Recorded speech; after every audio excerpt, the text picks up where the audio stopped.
How to get numbers after decimal point?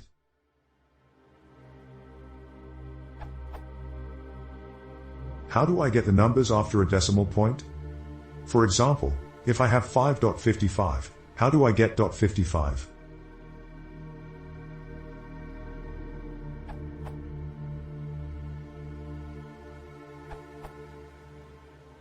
An easy approach for you.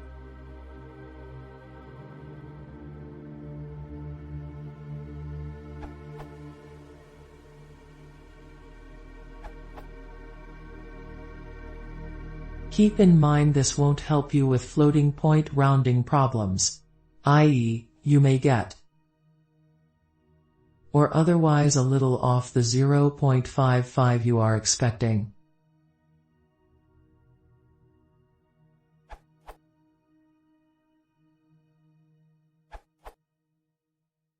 Use month.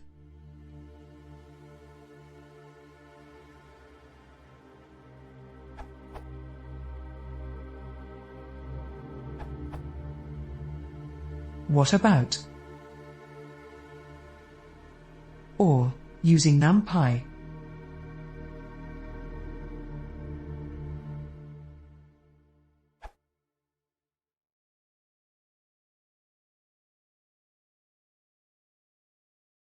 Watch this, you as hospitals.